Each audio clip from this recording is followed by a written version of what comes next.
Welcome to Early Returns, hosted by Jan Barron, a partner of Holtzman Vogel. This podcast examines law and politics and seeks insights from political players in elections, lobbying, media, and the law. Now, let's join our host, Jan Barron.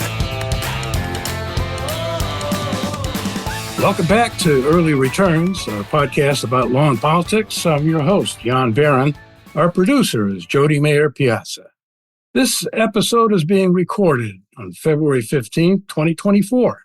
Usually at this point in a presidential election year, the national conversation would be focused on which candidates are fighting for their party nomination. But this year is different. President Biden and former President Trump already appear certain of being their party's respective nominees. On the Republican side, Mr. Trump resoundingly won all caucuses and primaries to date. Only former Governor Haley of South Carolina remains in the race. Mr. Trump has defeated all competitors without participating in a single candidate debate. Similarly, President Biden has only one obscure rival for the nomination, and President Biden won the New Hampshire primary with write-in votes. Even though primary elections remain and the nominating conventions won't occur until late summer, the 2024 candidates for president appear settled. It's going to be Biden versus Trump. Again, what is this campaign going to look like between now and the November election? Joining me to discuss this odd election year is respected political analyst and author Charlie Cook. He is the founder and publisher of the Cook Political Report, which he started 40 years ago and still writes for.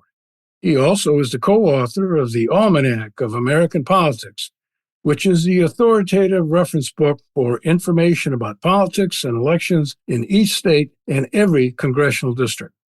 Charlie has observed and analyzed U.S. politics for decades and is a sought-after speaker and news commentator.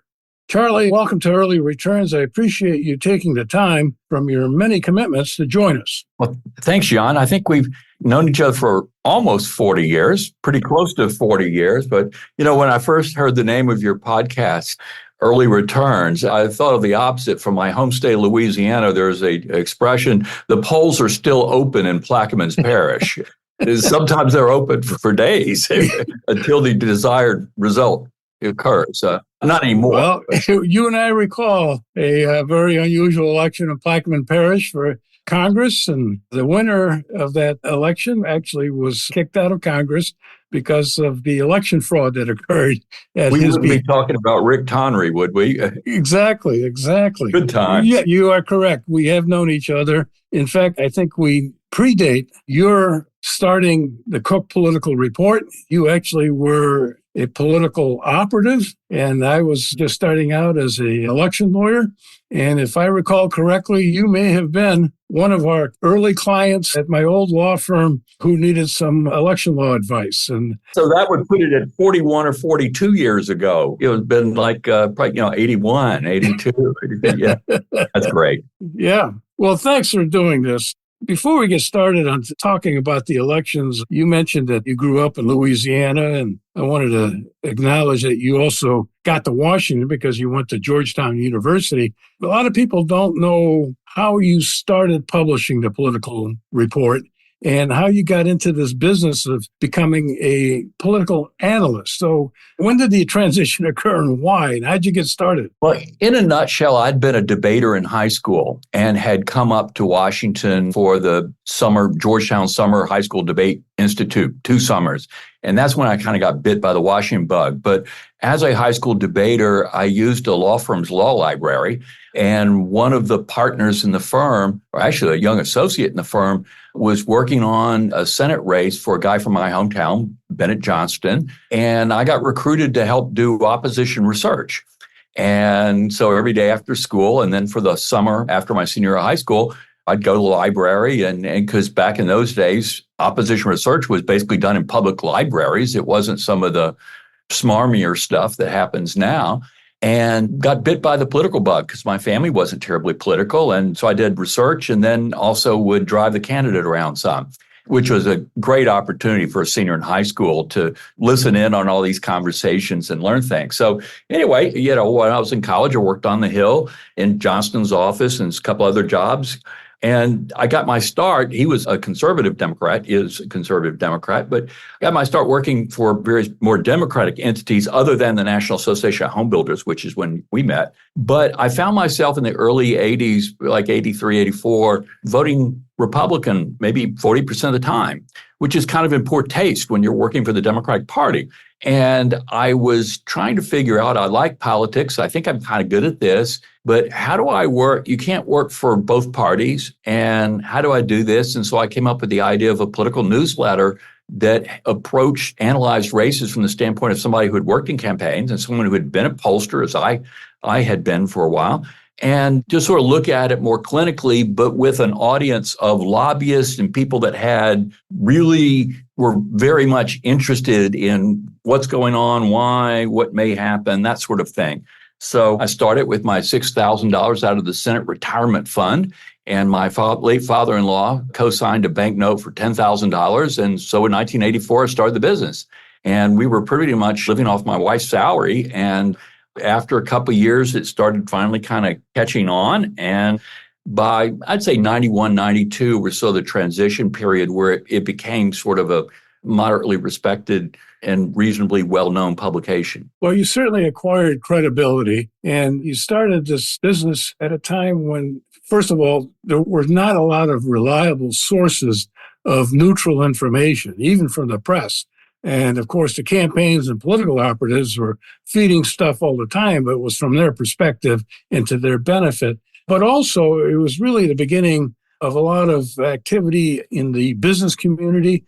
Political action committees were starting.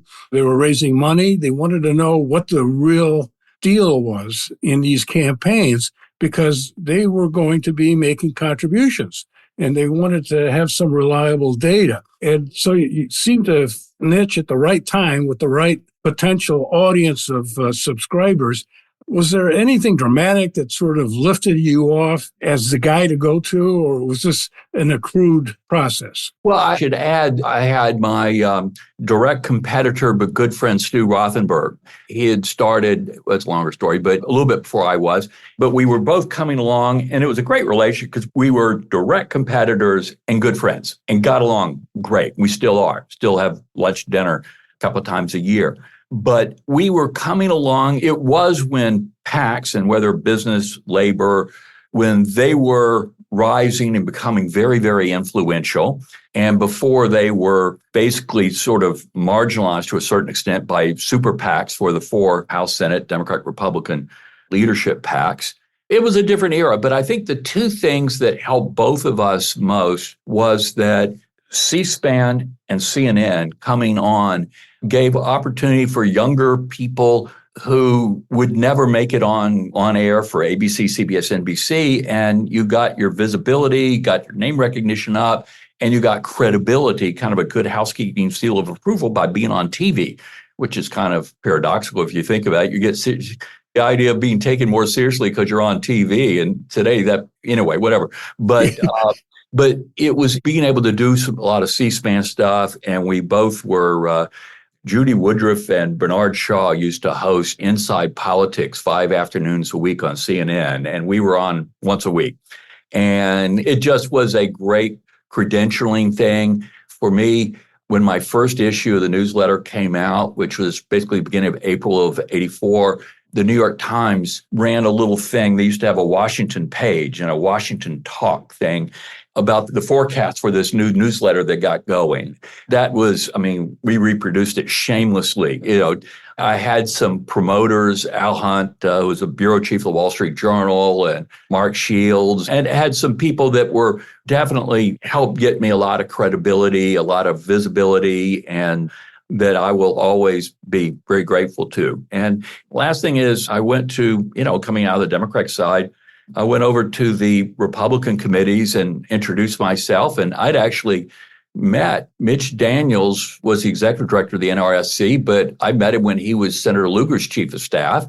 And so we'd met and went over and said, look, I'm not going to stay in business very long if I'm not shooting straight. And so if you'll give me a chance. And he basically sent the word down that as long as this guy plays straight, be helpful, be useful. And Ed Goatz was the political director of the NRCC and did the same thing. And actually, just one sort of aside is that I didn't call Mitch that often, but when I did, the statute of limitations on betraying sources has run out. He'd give me some data that just great stuff. And his communications director, who, practically tore the building down trying to figure out who was leaking polling data to Charlie Cook. And I didn't confess to her for 20-something years afterwards that it was her boss. And she said, of course it was. It was like, why did I doubt that? But anyway, it was having people that were willing to kind of vouch. And Mitch goes on to be governor of Indiana. And if the political process worked right, it'd be a presidential nominee or president or something. Right. That's a whole other subject. Well, quite that well-earned reputation as a straight shooter, but also a lot of your observations and analysis and predictions were also spot on. Close enough, anyway, yeah. Well, close enough, but there may have been times where you were really off because of your long career and you've been able to sustain credibility. I was wondering if you would share with me what you might have considered in retrospect your worst prediction that may have been the worst off. Well, the absolute worst one I share with just about everybody else in the business, which was 2016 presidential, where that was just a gobsmacker. I was working on the decision desk at NBC that election night, and my wife is a Democrat. And I kept we weren't really supposed to be getting text messages, but I was getting increasingly anxious text messages from her every 20 minutes as the evening wore on. And it was looking closer than we had expected. And I would text her back and say, don't panic, don't panic, don't panic. And about 9:25, 9:30, and I need to give credit. So David Wasserman, our house editor, was working up there with me. He came over and I noticed things were weird, but he came over, whispered in my ear, I don't think she's coming back, and started pointing to some results and kind of connecting some dots. And as I watched over the next 10 minutes, 15 minutes, it's like, holy shit, this really, really is happening. And that's when I texted Lucy and said, it's now okay for you to panic.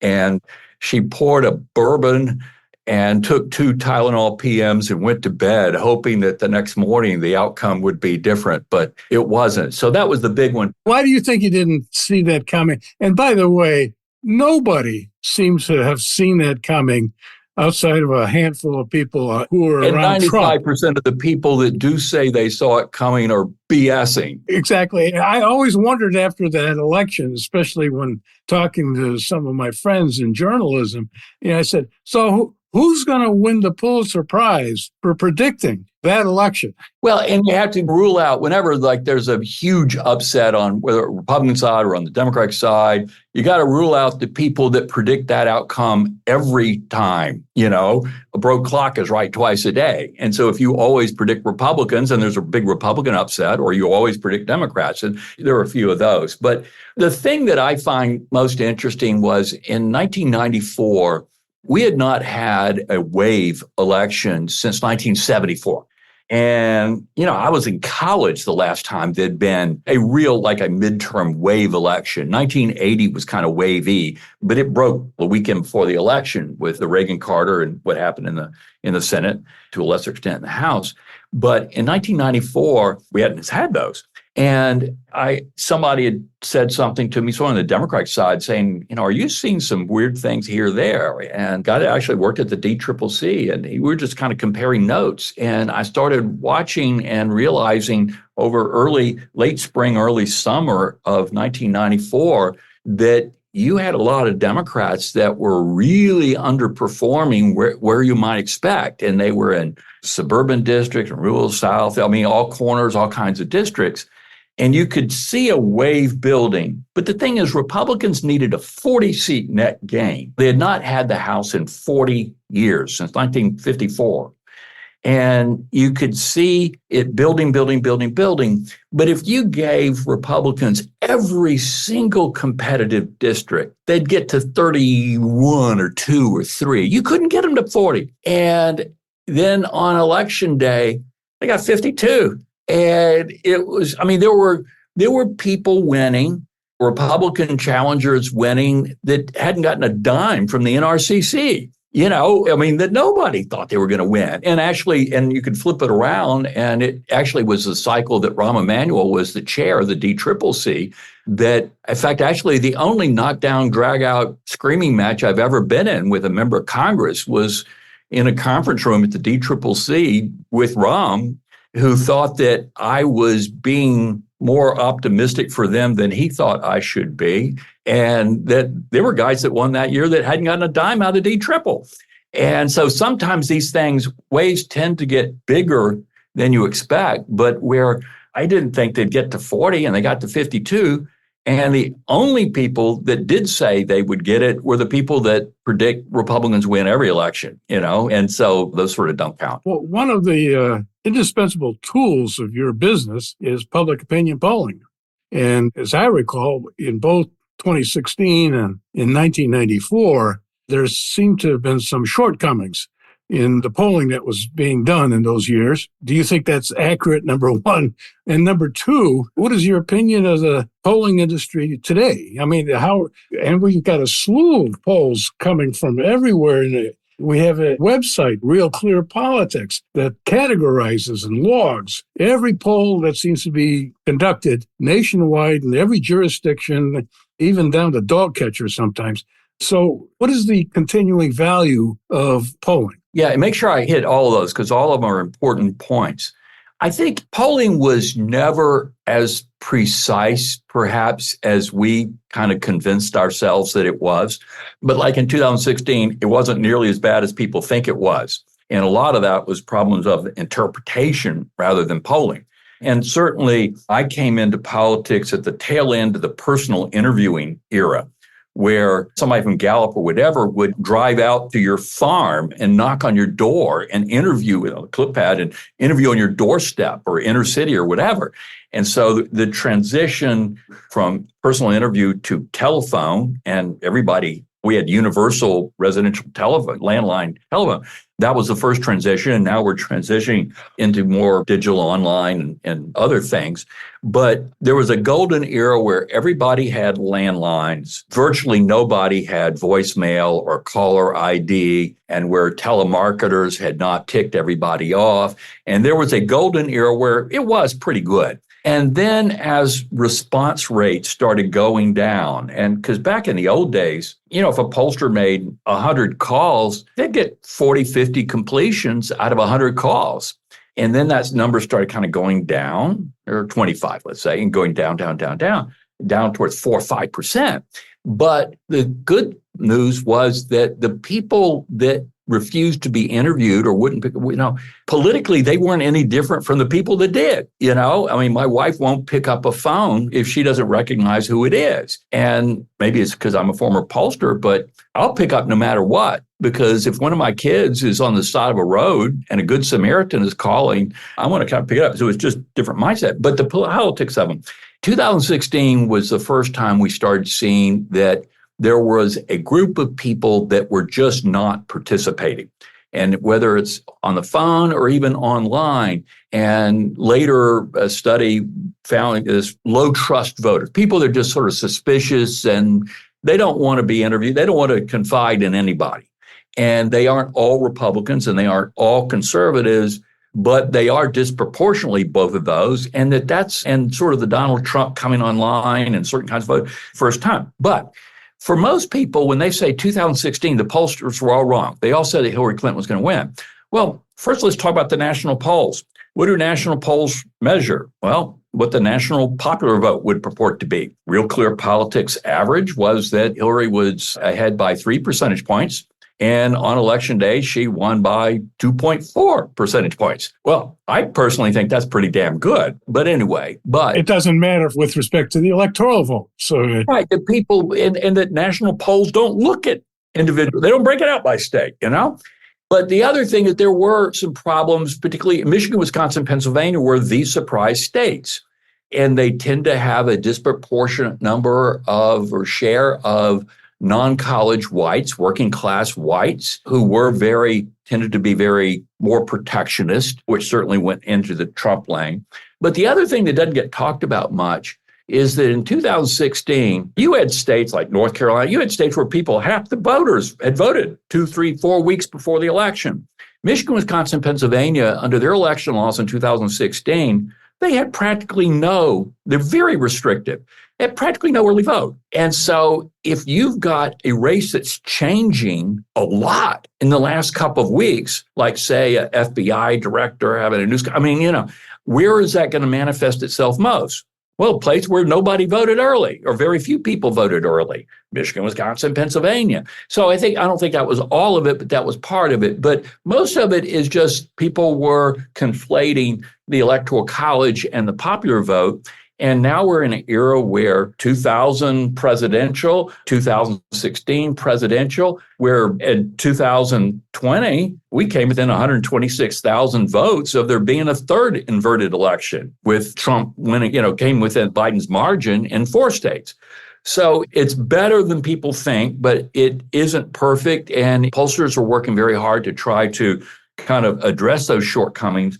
But that's why I'm telling people, watch the national polls for directional purposes only. The arrow's going up, the arrow's going down for one particular candidate. But I would say watch the swing states. And there are the 3 that effectively decided 2016, Michigan, Wisconsin, Pennsylvania. And I do this so I can remember: Nevada, Arizona, Georgia, and some people put North Carolina in. The New York Times, when they're swing state polling, they just do the first 6. Bloomberg and Emerson College do the 7. If you were going to add Hamburger Helper and add 3 more states in, you might throw in Minnesota, New Hampshire, and Florida. But Democrats aren't going to win Florida. But Minnesota, Democrats have not been winning it by as big a margin as they used to. But it's probably going to be Michigan, Wisconsin, Pennsylvania, Nevada, Arizona, and Georgia as the key. And watch those swing states, because I think a Democrat probably needs to win. When people say, well, Democrats, there's a Republican tilt in the Electoral College. And as far as that statement goes, it's right, but I think it doesn't really capture what happens. That, as you well know better than I do, 48 states plus D.C. are winner take all by electoral vote. So you win a state by 1 vote. Everything above that is in the national popular vote. It's in the national polls, but doesn't affect the outcome at all. So when Joe Biden wins California by a 5.1 million vote margin, New York State by 2 million, 1 million each in Illinois, Maryland, and Massachusetts, when you have 4 consecutive elections where, if you rank ordered all the states in terms of wasted votes, states 1 through 7 all went Democratic in 4 consecutive elections. Democrats are running up the score in highly populous states, and thus national polls basically inflate Democratic strength. I think a Democrat needs to win the national popular vote probably by 4 points, maybe even 5, possibly even 6 points before that starts to get likely to translate into an electoral college majority because of all those wasted votes. You have to get down to, like in 2020, states 8, 9, 10 were like Alabama, Tennessee, and Texas. And all of them were in the 700s, which was far less than the top ones on the Democratic side. Well, you seem to have ticked off the names of the states that are likely to continue being the swing states in this presidential election. They include 3 that were important in the last 2 elections with Michigan, Pennsylvania, and Wisconsin. Of course, Georgia wound up being important in the last election because it went Democrat for the first time in a while. But the polling in Georgia currently shows Trump ahead beyond the margin of error in Georgia. And he seems to be ahead in Arizona, which, of course, was a state that was declared a Biden state at a time when it determined who won the Electoral College that election night.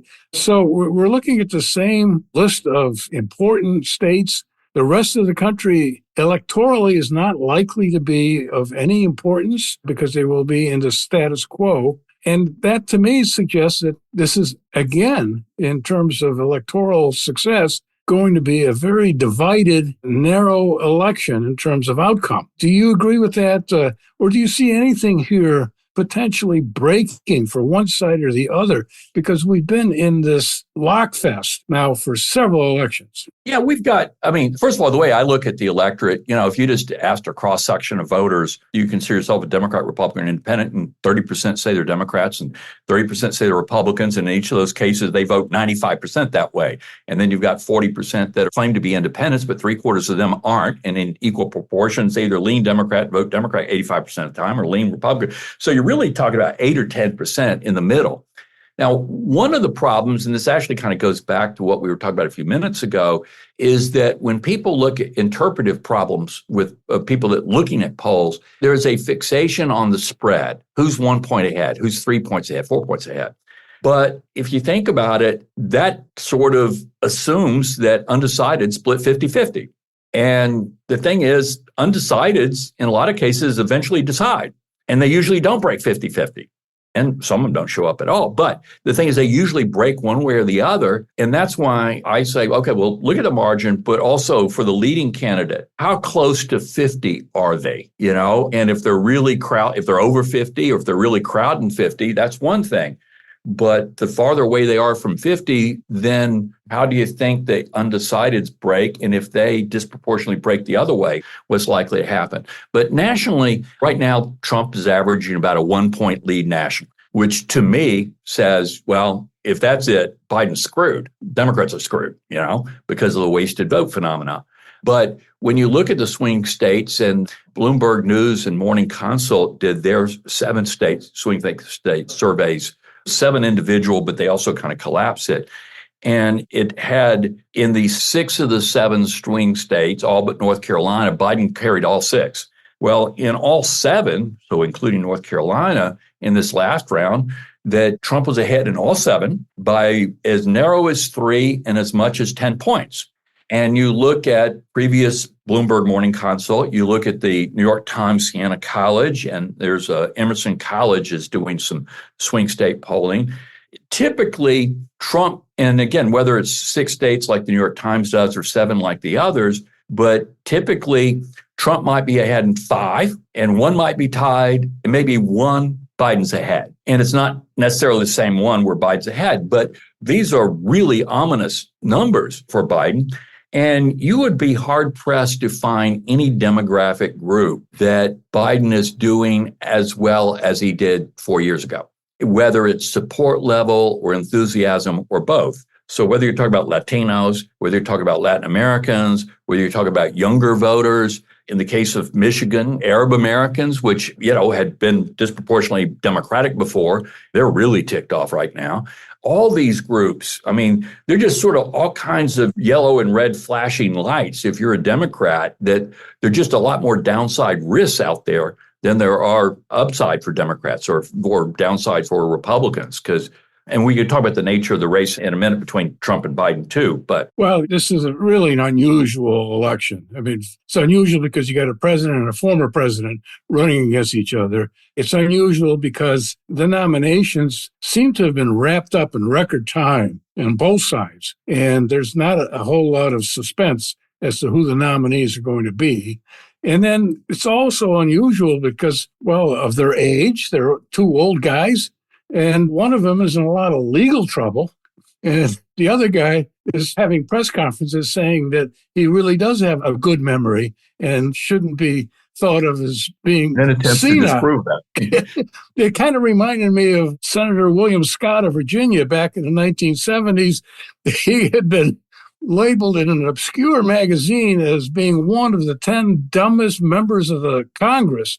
And his response to that was to immediately call a press conference to announce to the press that he was not, in his opinion, one of the 10 dumbest members of Congress. And actually in that article, I think it was New Times, it proclaimed him King Dumb.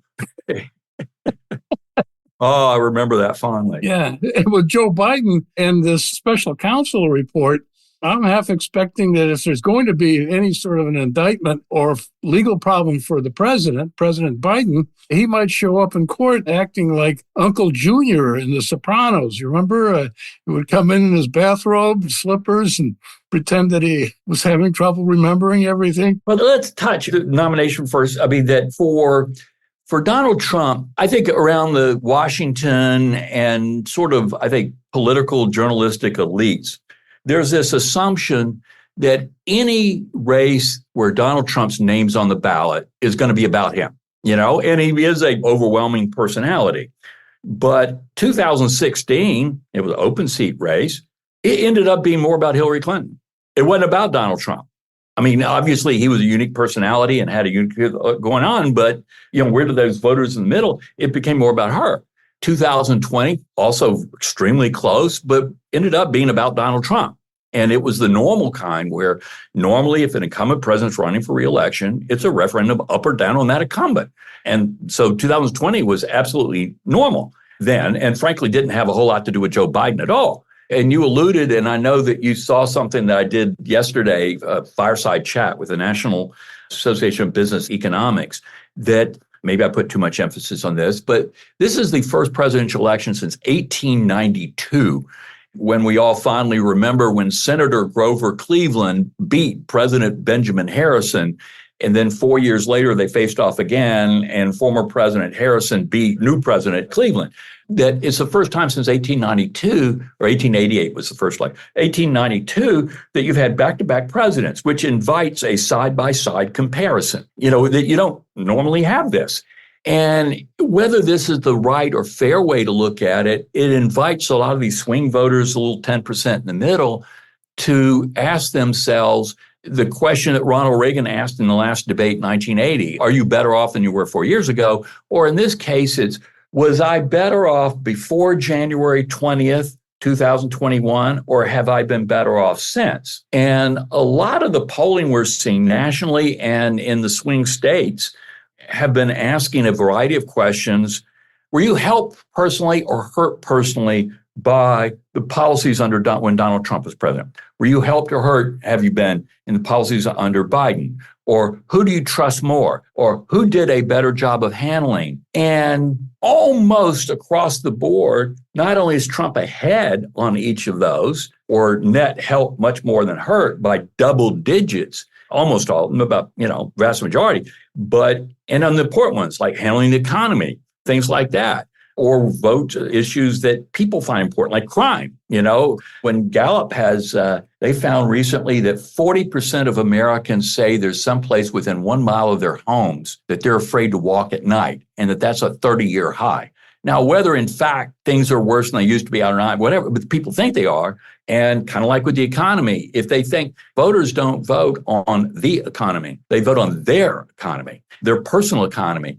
So I think this is like there's whether they should or shouldn't, a feeling that there was more order, that things were more stable before January 20th, 2021 than since. Now, I confess to having a little hard time getting my arms around the most mercurial, most disruptive president in American history, or maybe even political figure, representing to people stability and more normal. No, I haven't really conquered that yet. But the world did seem calmer to a lot of these voters.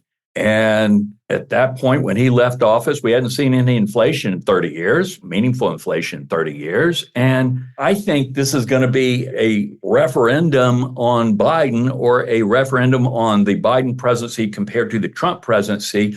And that to these swing voters, and this is important, for true independence, they read, watch, listen, think about news less than partisan, the 90% that are partisans. And they tend to check in late in campaigns. And in some ways, one might make the argument that these people who should have the least effect on the outcome of an election end up having the most, because they do tend to get fickle, and they tend to get buyer's remorse. And they will vote for one party, and 2-4 years later, they are disappointed, and they tend to get buyer's remorse. So I'm detecting, Charlie, that you don't see a very bright November for President Biden. I don't. And I say that as someone who personally likes him a great deal. And, I shouldn't say this, but I'm not a Donald Trump fan. But I see a whole lot more reasons why Trump is more likely to win. And the arguments that people make for Trump losing for his legal things, I'm not a lawyer, you are, but I'd be stunned if there's a federal verdict before the general election. I'd be surprised if there's a federal trial before the November election. And the two state cases, and one of them, because of the DA's behavior, has been kind of discredited a little bit. The other, I heard somebody refer to as the runt of the cases, but the New York State, this is where, when he was indicted on these Manhattan charges, Trump's numbers went up because it's the flimsiest of all the cases. And it was the first one through, which probably helped him, and which would likely have the least political impact. So I don't see any political. And there might be a trial as early as March. Yeah, March 20. No, I see where looks like they're going for the March 25. But again, it's over hush money paid to a porn actress back in 2016, that if some insurance agent or something paid off somebody to keep their mouth shut about a affair or something, I know you're the lawyer, would they likely get prosecuted for that? There's a lot of debate that's not illegal. So, and it's a state prosecution. Again, you're the lawyer, but involving a federal crime, which is, I'm told, is a rather unusual interpretation. Well, Charlie, you don't have a law degree, but you know enough about the law to analyze things correctly, as you just did. I'm looking at all the things we had talked about, we were going to talk about that we haven't. But anyway, go ahead. Well, these polls that reflect public opinion about Biden and Trump so dramatically differently, and that a majority are remembering Trump in ways that a lot of people don't think he deserves to be remembered positively. And on the other hand, they've been disappointed with Biden's performance. What's your sense? Is this baked in the cake? We're still 9 months away from voting on Election Day. What can Biden do to change that? The thing is that we're in an era when, as I said a little while ago, 90% of the vote is baked in. I mean, there are no defectors to speak of, certainly among pure partisans and really not much among leaners. And at most, if you don't like your party's candidate, you might stay home or just skip over that office. But defecting to the other side is just very, very, very rare. So that because you've got a built-in Democratic vote that's hard and a built-in Republican vote that's hard, what that means is, like, take approval ratings. It means that we're now in an era of high floors and low ceilings, where it's hard for a president's approval rating to get down in the 20s, like Jimmy Carter. I mean, or even low 30s. It's really hard because your people are going to stay with you thick and thin, whether they like it. And the people on the other side are not going to go. I mean, so it keeps it so that other presidents have gone lower than Biden has. And they've, after his first 6 months in office, have been higher. And he does have the lowest, using Gallup, lowest in the November before an election of any of the last 9 elected presidents, starting with Eisenhower. And then same thing was true for the December 11 months, and same thing through his January. Let me repeat that, just because it's an if you look at Gallup figure. Polling from Eisenhower on, so modern era for elected presidents, Biden's approval rating in November of this past year, November, a year before the election, was the lowest of any of the 9 elected presidents so far. Okay, since we're starting with Eisenhower. Then in December, it was the lowest for December of 11 months before the election of any of those 9. Then January, it was the lowest for January of any of those 9 elected presidents. And the thing is that after President Biden's numbers approval ratings were in the mid to edging into the high 50s for January through June, then he dropped 6 points down to 50 in July, and that was after inflation started spiking up. Then dropped another point to 49 for August, then dropped 6 more points in September. And so from September of 2021, his first year, from September through this past month, he's never dropped below 37, never gone above 44. So it's a little like a 7-point range. And his numbers just show very little elasticity. Good things happen and his numbers don't go up much, and bad things happen, they don't go any further down much. And I left out the fall of Afghanistan, which it's really not about the policy of getting out or not getting out. It's really more the execution, and that the scenes from the Kabul airport did look make the fall Saigon look fairly dignified, that I think that precipitated his downward move. But I think over time, this expectation that Democrats have that the economy is getting better, consumer confidence is going up, and when consumer confidence goes up, president's approval ratings go up. Well, element 1 and element 2 have occurred, but element 3 hasn't. And it may start tomorrow, but it hadn't yet. And it makes me wonder whether other things may be suppressing Biden's numbers that may not deal with the economy, like the age concerns, or sort of general competence. I mean, if you think about the Afghanistan withdrawal, you think about the scenes we see from the border.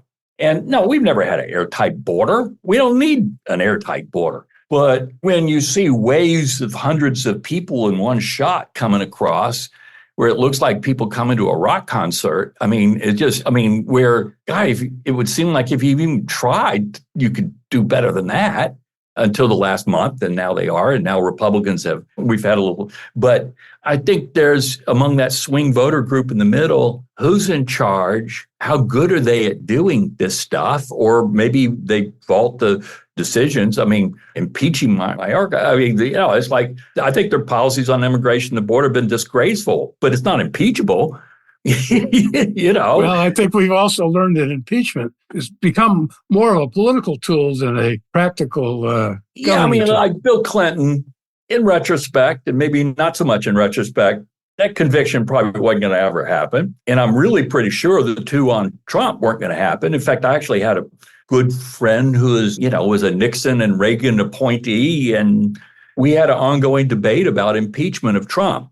He was pro and I was against. And my point was not to believe it, but it was just, it's not going to work. So why bother? Yeah. Why tilt at windmills, And if you're a Democrat, my argument to you, but even, why do you want to distract from beating the guy by some goofy impeachment thing that can't possibly succeed? Well, my view is that impeachment has basically deteriorated into a political weapon, and that it's a lot cheaper undertaking an impeachment proceeding, no matter whether it's a president or a cabinet member, using government funds and resources to capture attention on media than doing privately funded political advertising. So it's a perversion. But you've practiced election law for 40-something years. In terms of throwing people off the ballot, other than some kook that didn't get signature, how often have you ever seen that happen? Very rarely, and I agree with that, but that's not the point. My point is, how often has political advertising been effective? But it costs a lot of money, especially in these days where grabbing national public attention for any sustained period of time is almost impossible. You need a spectacle. So what's the spectacle? Let's do an impeachment. It'll tie things up for a few weeks. I agree 100%. And that getting, particularly with fewer people watching television, and it's harder to reach people. And it's impossible. Also, most journalists, money is the source of all evil. And when I'm speaking to a PAC, donors or something, I never say this, but there's so damn much money sloshing around the system that there are very few really talented, competitive general election candidates that lose because they got outspent. The question is, do you have enough money to do what you need to do? But the law of diminishing returns kicks in long ago for these key races. Oh, I agree. My point, though, is that I think that this throwing people off of ballots or trying to throw your opponent off a ballot, I think it's a really bad idea. And that's just another example of how we have torn up the process. And that's about as undemocratic as anything I can think of. Absolutely. Well, if you're trying to reach the attention of 100 million people, we now know that the only way to do that is to pay $7 million for a spot during the Super Bowl. Yeah, the thing is that Bobby Kennedy Jr., you can make a case for him hurting each side. I think Democrats are a lot more worried about no labels. And I don't think Republicans are terribly worried about third-party independent candidates. So that's the way it looks. And that's what the polling suggests as well. Really great. Let's do this again a little closer to the election, see how much you're wrong. I'd love to. I was going to ask whether you'd be open to do that, because here we are in February. Really, we ought to have a similar conversation in October. And maybe by then we would have an October surprise we could talk about. that will determine the election. But I just don't think things are quite as volatile as they used to be. yeah, it doesn't seem to be. Part of it because 90% of voters are baked in the cake. Yeah. Well, I will follow up on your offer, and that will be of interest to our listeners. There's a short list of incredibly talented election lawyers that I've always been able to call on to say, what does this mean, or what do you think? You're at the very top, and not one of them have ever sent me a bill. So thank you. And I'd like to reciprocate and acknowledge that you're a big believer in free speech, because you know that I have called you up and asked you whether you support free speech, and you said, yes, Jan, I do. And I said, that's good, Charlie. Just 2 weeks ago, I did one for your former law firm. Yes, I want you to give And actually, in 2 weeks, I'm doing one for the founder of your former law firm. Wonderful. Well, let me wrap this up the way I usually do with the guest. I know that you travel a lot in an election year. I personally don't know about your reading habits, but I suspect that you don't sit still and you do a lot of reading of one thing or another.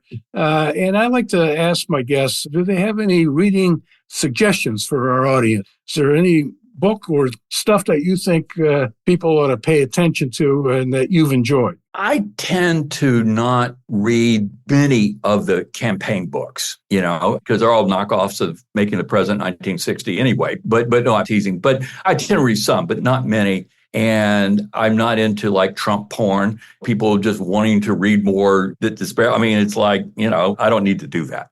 One of my first bosses in politics used to say, and this would have been back in the 70s, that there's two books that everybody in politics should read at least once or twice a year. Huey Long, the definitive biography of Huey Long by T. Harry Williams, an LSU professor.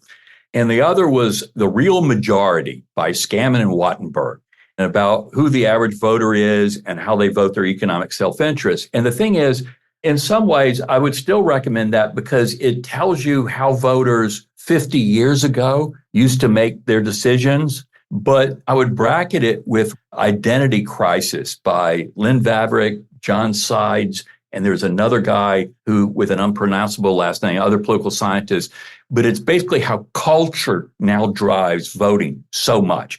And so it's sort of the chronological bookends that way.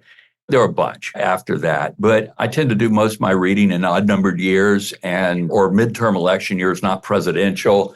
But I'm just reading mostly. We all get buried in daily political newsletters and specialty things, and so that kind of crowds out a lot of book reading. But I'm starting to do it more now. Well, those are terrific suggestions. Huey Long biography, and then Scammon and Wattenberg, both of Identity Crisis. They're terrific. And Jonathan Martin had a really good book about the last one. There's some, but you tend to, each one may have anecdotes that the others don't have. But after ODing on a presidential race, I kind of don't need to read a whole lot more about that race because we kind of know what happened. Well, thank you, Charlie. Thank you for the suggestions, and thanks for doing early returns and for your insights, which are always welcome. And I will try and follow up on a repeat closer to the election. I'd also like to thank our producer, Jody Mayer Piazza, and I'd like to thank the Holtzman Vogel Law Firm for its support of this program, and would like to remind our audience that any opinions expressed here are those of the host, which is me, and our guests, like Charlie Cook, do not necessarily reflect the views of our sponsors or their clients. And by the way, all of our episodes are available on Buzzsprout, Spotify, Apple, and Google Podcasts, as well as other streaming platforms. And I hope you will join us again on the next episode of Early Returns. Have a good day, everybody. Thanks for joining Early Returns, Law and Politics with Jan Barron. We hope you will join us for future episodes, which will continue to bring you voices and insights from the people engaged in our political landscape.